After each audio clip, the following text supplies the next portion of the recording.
Welcome to the C-Suite Mentor, the place where you will learn the tools, strategies, and mindset to scale your business sustainably and build a lasting legacy. I'm your host, Theresa Cantley. As a fellow CEO, I understand what it takes to scale a business to 7 and multiple 8 figures. It's not necessarily what you might think. It requires a complete shift in how you think, strategize, and execute key actions in your business. My mission is to help CEOs step back into the driver's seat of their business by optimizing their operations, empowering their team, and staying in total alignment with their big vision. So, are you ready to exchange everything that hasn't worked for strategies that will? You're in the right place, so let's go. Hello, everyone, and welcome back to another episode of the C-Suite Mentor Podcast. I am your host, Theresa Cantley. So today we're going to talk about technology. You either love technology or you absolutely hate technology. And I wanted to talk about it in the standpoint of, everybody talks about, you can't turn on social media, you can't watch the TV, you can't read an article without hearing about AI. It's here, whether you like it, hate it, whatever, you fear it, it's here. It's not going anywhere. We're going to hear more about it. It's going to grow. It's going to get bigger. It's going to get more smarter, or smarter, whatever. And we need to just learn. We need to learn more about it. We need to learn how to use it correctly. But I wanted to talk about this because you hear a lot of articles and about how jobs are being replaced by AI and people are, technology companies are cutting people some ridiculous amount. I think I read a business was going to be cutting staff 70% because they were replacing it with AI, which is crazy. And people hear that kind of stuff and they're like, oh my gosh, what's going to happen? A, what's going to happen to my job? B, how am I going to implement this into my business? Am I missing out? So it starts creating a whole bunch of other fear. So I wanted to talk about it solely from my perspective, how I see it. I am not an expert. I do know a bit about technology, enough to make me dangerous. I am married to a tech guy who works for a giant tech company who gets involved in merging networks together and is very, into this. So I hear a lot about technology. I stay on top of it. But I wanted to talk about this because, again, I know it is a fear that a lot of people have. And I know that it is something that is not going away. Like I said, it's something that we need to use. We need to figure out how to use, and we need to figure out how to be smart about it, how to be wise. Okay. And, I've heard about people using AI and I've seen it used in really bad ways and I've seen it used in really smart ways. And some of the things that, like I said, that I've heard about AI is people are cutting jobs because of it. They're finding ways to use it so they don't need people in certain roles to do jobs such as copywriting, or there's a bunch of stuff with, manufacturing companies where they're just replacing people with this technology. And, what I'm seeing, and it's funny because I just read an article, not an article. I was looking at social media this morning and there was a guy on there he's launching a mastermind and it's all about AI. And what he was saying when I was reading this social media post was just absolutely crazy, really crazy. And I didn't quite understand. I was reading it and trying to read it with an open mind, but he was talking about how he is completely shutting down his YouTube channel and he is opening this mastermind about AI and using this in my mind, it was fear-mongering about using AI to write your content. And if you're not doing that, you're going to be way behind. And it was just this crazy thing. And I was having a conversation with my assistant yesterday, and we were actually talking about I have a book coming out. You hear me talking about the book, and there's a whole section dedicated to what we're going to talk about and how you can build it into your culture, which is something that I call the Spirit of Phygitality. But we were talking about, and the book will be coming out next year, by the way. And like I said, there's a whole section in it about what we're going to talk about today on the podcast. But I was talking to my assistant and we were talking about my new keynote and about the spirit of Phygitality. And I was going through it with her and through the different sections of this keynote that talks about the use of technology and how it can either build toxic leadership or how it can build better leadership if we use it right, which I'm going to talk about today. So, if you're using it to create content, and what I've seen is, people who are using it and they're coming up with this content and everything starts to look the same and it starts to look generic.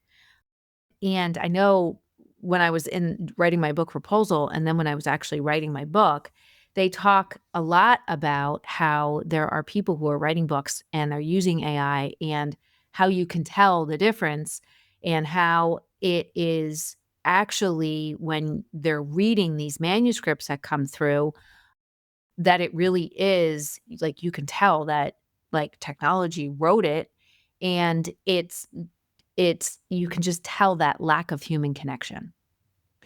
And the thing that I wanna just say about everything, and again, we're gonna talk about this, is that digital technology, and I believe this in my heart and soul, that it is not here to replace human beings, and it is not here to replace human connection because at the end of the day, I'm sorry, you know, anybody has seen The Matrix, digital technology cannot replace a human being.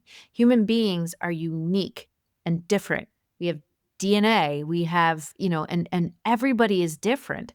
And that connection that you get from a human brain thinking and a human heart feeling and a human soul being can never be replicated by a piece of technology. However, and I don't care like what models you have and I'm sure that there are people out there who use AI all the time. I mean, I use AI a lot, be fully transparent, but I'm sure there are people out there that are hugely into AI that would probably argue with me, but that's okay. They can come on the podcast and we can have a conversation. So, I truly believe that again, the way the human brain, like a human being thinks and the creativity that comes from those ideas that are generated from thinking, from ideating, and the way that the human heart and emotions, the way that we feel and how the connection of the two work together, and then how the soul has a way of being, like that is not something that can be replicated through a piece of technology. I'm sorry, just can't.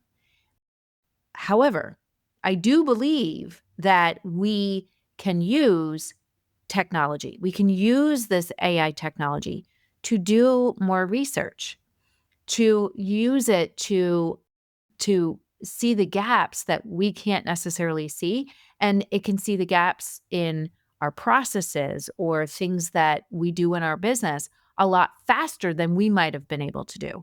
Or even like I've actually been using AI to do some analysis as I'm looking at operational where I'm seeing breakdowns and I'm digging through and I'm trying to find better ways to do things. So I believe that digital technology can actually enhance human connection. And we can use this digital technology to do research, to come up with solutions faster, to dissect a problem or to do analysis. But we need to use it correctly.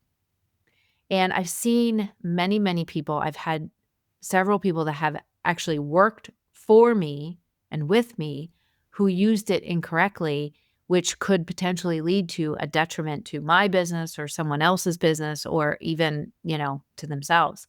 So I wanted to just talk about, and this is all my thought, my like how I use it, how I have implemented it with clients of mine to help them to grow and just some stories along the way, things that I've heard other businesses, like how they're using it and what they're doing with it. And I'm hoping that if you're listening to this episode and you have a little bit of fear about AI and the use of it and not really understanding it, but also from the standpoint of even just looking at it and saying, okay, I'm not afraid of it, but I am not really sure like how I can use it or what systems to use. I'm also going to talk about the systems that I use. And, I'm hoping that maybe it gives you some ideas of what you can do moving forward with your people, with your priorities, and also with your processes. I had a conversation with a client of mine last week. I think it was either last week or the week before that. And we were talking about, because when she first started working with me, she was like, "Oh yeah, our processes are good. They're solid. They're perfect." Find out, no, they're not. She was missing a fairly large amount of standard processes in her business, but even the ones that she had, they hadn't been documented the way that they really needed to be. So when it came time to train someone, these things were already in place. But she says to me, as we're going through and she's looking and she's saying, "Oh my God, I have so many gaps. What do I do?" And we're looking at it. And she said, "Could I run this through this AI tool that I use to see if it sees something that I might not see? Is that cheating?" And I was like, "No, that's not cheating. That's smart. We actually want to do that." I believe in using AI tools, and I'm just going to say this to start. When we're using this type of technology, I don't believe in using, or I don't like to use necessarily the open AI if I'm putting my stuff into it. I always, always, always put, whether it's a story or, if I'm looking at something and like a process, I always use the closed piece of it. So it stays with my environment. Okay. I use Copilot. I use another piece of AI software called My Story Pro. And whatever I'm feeding into it, if I'm feeding my story into it and I need some help cleaning it up, or if I need to expand on a specific area so it tells the story flows a little bit better or the arc is better, I use this piece of software, My Story Pro, and it is closed, and whatever I'm putting in there, it only uses my content. So other times there are, times when using that open piece. So if you're using ChatGPT and it's the open to go out and look at other sources and pull information from sources all over the place, so that when you're doing research type things, okay, if you're researching, like if you're like, I want to create a new lead magnet in my business and I want to see like maybe what questions that people are asking, and what kind of a lead magnet I can create that will address these issues. Okay.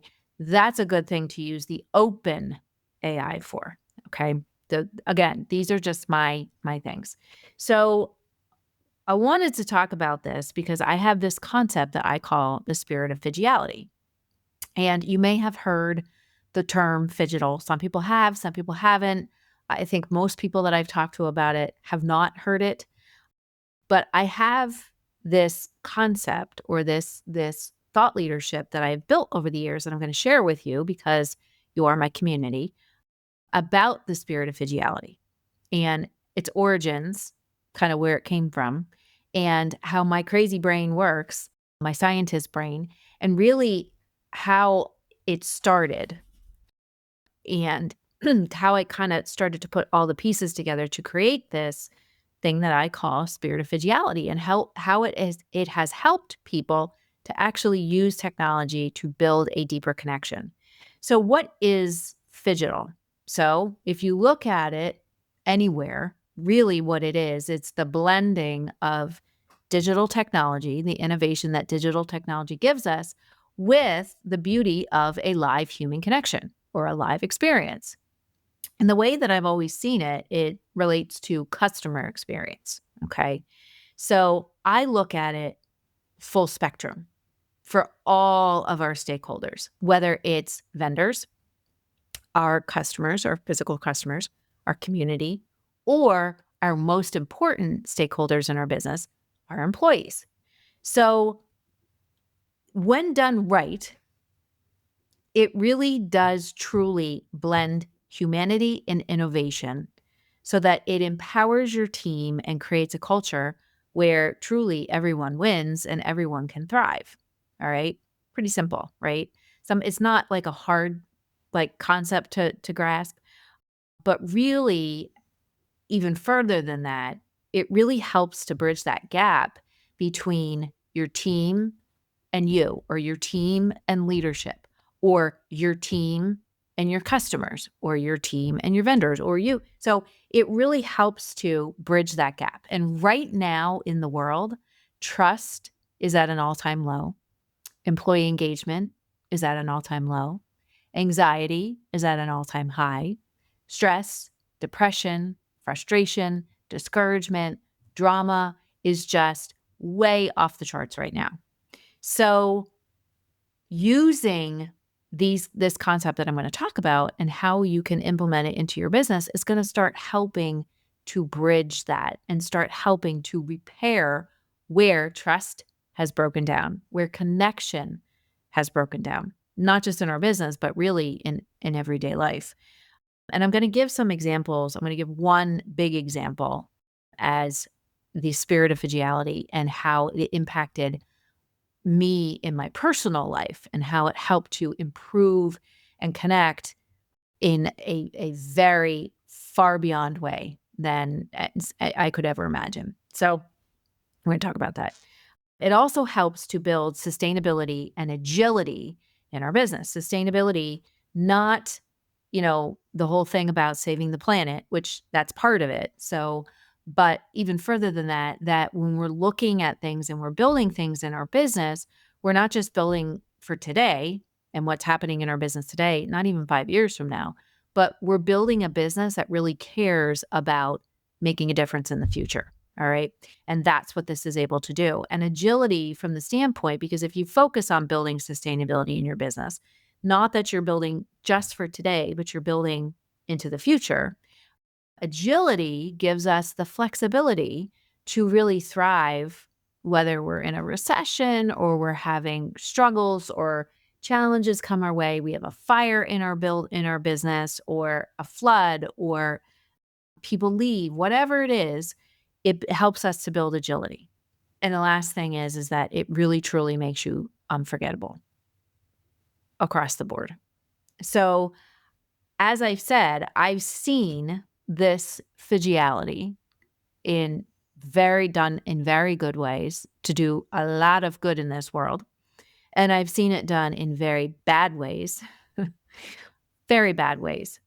Because again, people will use, it is human nature. We've seen it in the movies, but people will use digital technology, Phygitality, for power, for doing things that aren't necessarily so good, and really, again, like abusing their power. So we're going to talk about that too. But first, I wanted to just talk about kind of for me, where this all came from. So the first piece of this and the origins of this whole understanding Phygitality and understanding kind of how to put things together, it really stemmed from when I had my brain injury, when I had the dissection where I had a torn artery in my neck, which led to a clot in my brain, which led to a series of small strokes. And the challenges that I had in trying to get my memory back and my focus back and just trying to figure out what this new normal was going to be. And I was always one of those people that could just keep lists in my head and could remember things like nobody's business. And when I had that brain injury, kind of all of that came to a grinding halt. So I had to really figure out how to start from scratch as far as chunking. I call it the art of the chunking things into small pieces so that I could create a process to get me from point A to point B. And if you've heard me talk about processes, I'm not going to talk about them today, but if you heard me talk about them, I talk about them in the standpoint of a process should take someone from point A to point B in the shortest amount of steps with the deepest amount of impact and create some kind of a transformation. So my transformation was just getting back to normal, figuring out that new normal and doing everyday tasks, things that were normal, like just getting up in the morning and getting dressed and brushing my teeth and getting myself situated so I could go downstairs and just rest, because I would get these gigantic headaches. And it was like you could just do so many things and then a headache would set in. And it was like, okay, I just need to take a break. So that was how this whole thing started. And it was a matter of really not from the digital technology piece, but understanding how to connect, with myself, starting with myself, how to connect with myself in a different way, and how to think differently about what I was doing on a day-to-day basis, which, fast forward, is what Phygitality does, is it helps us to think differently about connecting with an individual, how to think differently about how we're going to do things in our business. So for me, that adversity taught me how to think differently about how I needed to rebuild my new normal. And that included not just in my personal life, but it also included what I was going to do with my team when I went back to work. Because now I had the challenge of constant migraines. I had tinnitus and I couldn't hear out of my one ear. And I also had vertigo, really, really bad vertigo. So it was, okay, I have to figure out kind of how to achieve things and get stuff done, how to lead my people. And because I had just built a marketing department from scratch and we were actually moving this marketing department forward and doing all kinds of things. So it was all these big projects were coming my way. And it was like, okay, I need to figure out how to do this. I need to figure out like this new normal and how to get from point A to point B in the shortest amount of steps and create some kind of a transformation, not just for myself, but for the team and also for the customers that we were still serving. So the Spirit of Phygitality, what it does is it teaches you how to look at a problem differently, and then how to figure out how to connect with people in a better way. The digital technology piece helps us to do that faster and create that transformation, which I'm going to get to. But the way that it really started was me learning how to create processes, learning how to see, okay, here's where we're starting and here's where I want to end up. What needs to happen in between?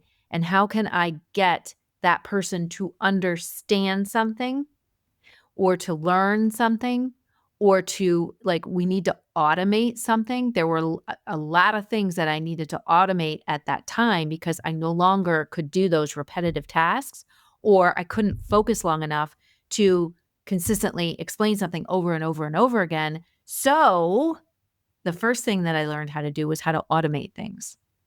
But it all came from that adversity and that challenge, which forced me to really start to look at not just myself, but my life, the world, the environment I was in much differently than I did before, which again is how my concept for Spirit of Phygitality was born. And some of the other things that started to come out of this were, like, some of the origins of it were thinking through how can we create a deeper connection with our customers, but also have our sales reps understand how to sell equipment better or how to talk about the company better, and simplifying it so that they could amplify their results, which again would amplify the results for the company. So it was starting to break things into small pieces and introduce the element of digital technology, because back then it wasn't as prevalent as it is today. So the first thing that kind of came out of this was the creation of a flip book. Remember those? It looked like a magazine. You were like flipping through it. Creation of a flip book And also making, and they were so flippin' cheesy, so flippin' cheesy. But I remember back in the day teaching people about PCR machines and what they were and how to use them, and specifically how to use our machines, which were made in Germany, a little bit different from what the competitors were. And creating these really freaking cheesy videos with like animated germs and it with the PCR machine and oh, but again, thinking through, I want to create this transformation for someone, and how can we get them from point A, not understanding something, to point B, where they completely understood and there was a transformation in between. So those were like two things that kind of started to really teach people how to use stuff, how to talk about something, or just teach them how to use the product. And then we also had, we ended up deploying a whole bunch of iPads to our sales reps and using the digital flip book catalog on the iPad so that they didn't have to carry around a whole lot of stuff. It made it easier for them. They were happier because their backs weren't hurting because they were carrying these bags of brochures. Instead, they just had one iPad that they could take, they could flip through, and it would create a better experience. And one of the other things that was kind of along with this was this fidgetal is we used to go to these sales meetings and they were extremely boring as all heck, very boring. So what, and I used to plan all these sales meetings, and what the one vice president who I used to plan the meetings with, he was the best. He always wanted to do something fun because the meetings were so dry and they were long and they were boring because you're talking about sales results and you're talking about, so that's the old playbook of leadership, and working with your team is just like spewing information at them. So we would just talk about sales numbers and increasing sales numbers and results and KPIs, and it was just like they would march these vendors in who would just give tons of boring information about equipment. So what I would look at it is, how can we make this more entertaining for people? Because again, I could not sit through those. I couldn't focus long enough. So I was like, how can we make this more entertaining where they would actually really learn from this? So one of the things that we did to kind of lighten up the spirit is we ended up creating, and if you remember this, CDs of music of everybody's favorite songs. So people could learn about someone based on like your favorite song. Like I had a Donna Summer song in there, Let's Dance. And somebody else had Allison by Elvis Costello. And there were Beatles on there. And Gladys Knight and the Pips, this one guy that worked for us who was like an ex-professional rugby player. I mean, he was huge, played Australian rules football. And his favorite song was Midnight Train to Georgia by Gladys Knight and the Pips. It was hilarious. So everybody had all these songs on there, and then they got this CD that they could take home with them. And not only was it something to listen to, but it was also something to get to know everybody. And I remember burning CDs. If you remember, I'm dating myself. Burning CDs for everybody and then creating these fun labels on the outside. So that was kind of the beginning of building my whole concept about the spirit of Phygitality. And if you read my book, you're going to hear about all these stories because they are funny as all heck. And, in thinking about it, okay, like I want to get people from point A to point B and have them have some kind of a transformation. And when I look at experiences that we want to create for people, you always want to, the four elements of it is you want to entertain, or you're going to educate, you're going to be creative, or it's going to be fully immersive. You can have one of those four, two, three, four, whatever you want. Okay. And that creates an experience for somebody. So I thought about it. And again, in comes Phygital. In comes Phygital. Because when we're looking at creating this deeper connection with people and this deeper experience, and if you look at the examples that I gave of kind of like the beginning of it, I started to think to myself, okay, wait a minute. So Going to create a transformation. Got to break this down into pieces so that we do it correctly. And we know how to use it correctly. We know why, because there always has to be an intention behind it. We know why we're creating this. We know why we're doing what we're doing. So we start off with that intention, right? And we know who it's for, and we know where they're starting. We know where they get to. So at the end of the day, what does this end up creating for us? Well, I thought about it, and my formula is, first of all, we understand what an individual's greatness is, and that builds connection. And then we have purpose behind it, which builds alignment. And it gives people agency, because guess what? They're learning things. And not only are they learning it, but they're integrating it. Because when you learn and that exchange of ideas, and you're learning and you understand someone's greatness, it helps to integrate. So they remember it. And it's not just remembering it, but they're integrating it so it's easier for them to do something. They can actually take it and they can actually take action. So, and then it's empowering. So if we look at this and we look at some of the ways that we can use this, one story that I have is at one of the companies that I work with, there's an employee there who came from another country and came here, did not speak English, didn't really know how to do anything. He just had a dream he wants to own his own restaurant. So we thought about it and thought, how can we get him from point A to point B in the shortest amount of steps with the greatest amount of impact and create that transformation? So what did we do? We created videos to teach him. We used translators to communicate with him, but also not just communicate with him in his language, but also start to teach him English. And then we also used those videos to show him what to do, because we understood how he learned, to show him what needed to be done to create a dish, to wash dishes, to, whatever it is. And then what started to happen is he started to learn more and more and more, which kept increasing his ability, empowerment.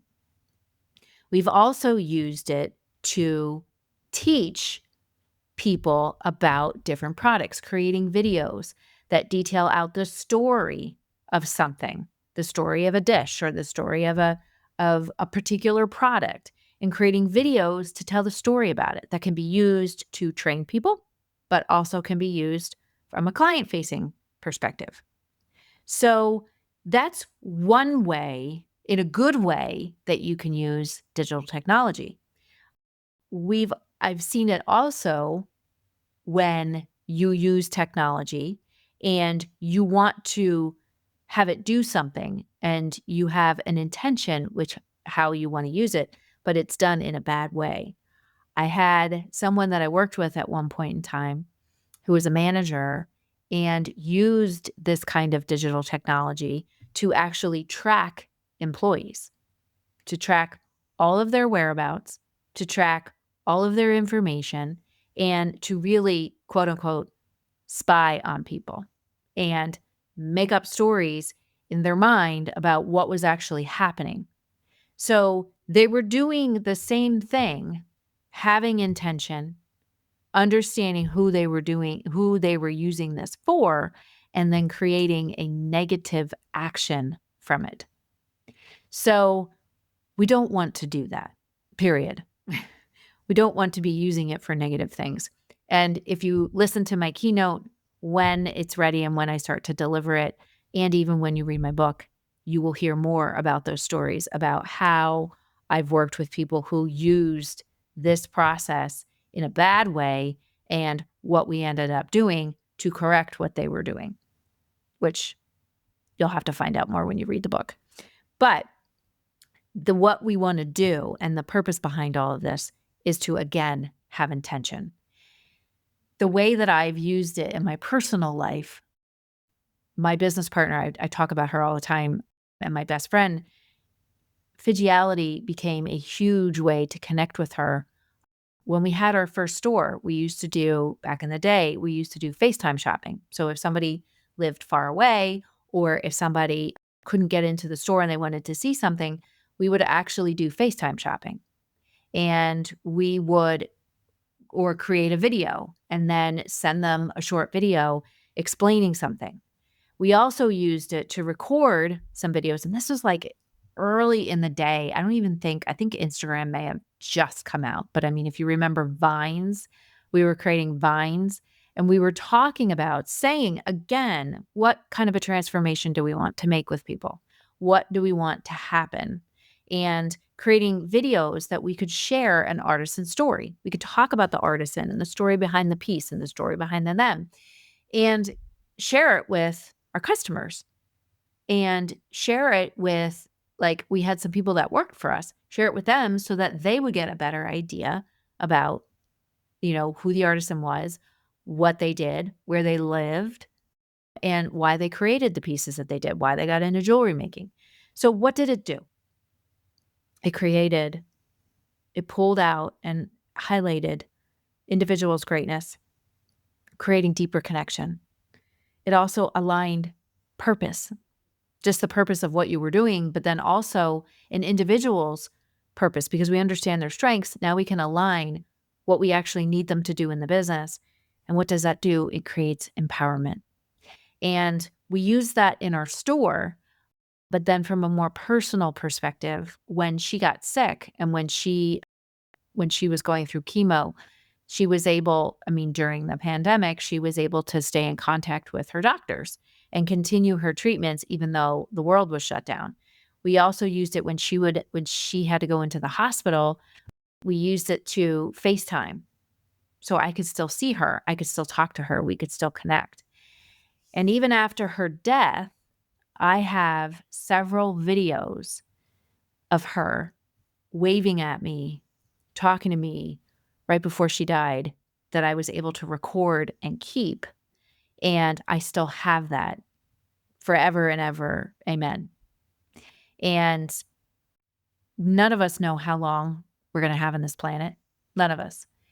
And when it comes to using technology, we want to use it for good. We want to use it to enhance the human connection, to enhance the human experience, because at the end of the day, that's what matters most, and that's what we miss most when someone's gone, whether when someone quits, a job, or when a company closes down, or when someone passes.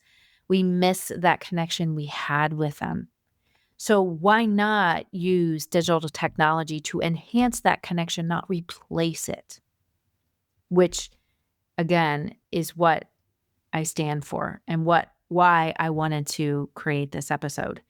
And as leaders, and this is directly right from my keynote, as leaders, someone said to me, "So what is phygital leadership when you're looking at this? Like, and how does this go with leadership in the spirit of Phygitality?" Well, what it does is it helps people to think differently. It's calling out where we've led without intention and calling up who we are. It's the bridge between structure and soul. And at the end of the day, when someone's not around, it's not their work ethic we miss, it's their humanity. Phygitality is not just a strategy. It's a way to lead and live and love without regret. So remember, we use and we can embrace this concept in our businesses to do so much good, to do research, to find, okay, what am I missing here?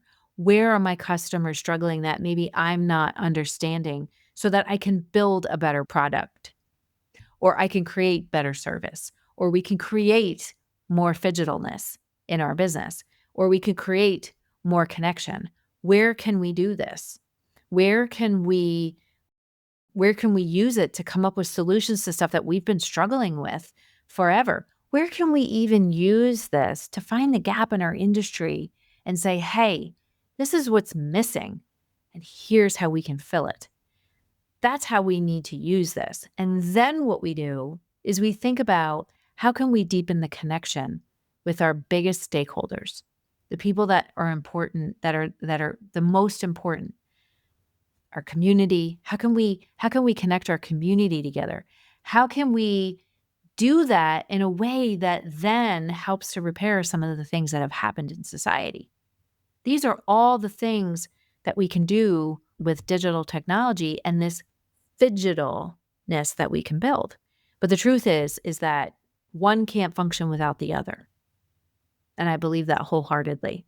You can't build this innovation and this phygitality if you don't have the connection and the brilliantness of a human mind, heart, and soul. The two can work together in a way that can repair things that we've been trying to repair and see things that we can't see. And maybe we're not even aware of them yet. We can't have one take over the other because things won't work out right. We've learned that from history. And if there's anything that we need to do is we need to learn from history and not repeat it. We can't have one take over the other. They have to work together. And it's up to us as human beings to find a way to make them work together. Not have one replace the other, but have them coexist together and enhance each other. I want to leave you with this. I heard a story about a very large company, and I actually know someone who's on the board, and they were going through and doing a tour of this manufacturing facility. And the person who was running it, the CEO, said, yes, we're going to be cutting our staff 20% next year. And the board member said, oh, wow, that's a shame. People are going to lose their jobs. And the CEO said, actually, no, they're not. Probably only 2%, if that, will lose their jobs. Our goal is to keep everyone. But what we're going to do is understand where each person's strengths are right now, and then take that and teach them.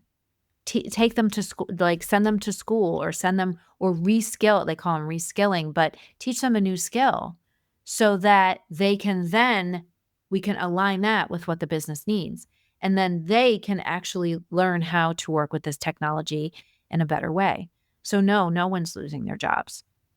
That's a perfect example of how we can use the two together to enhance the human experience.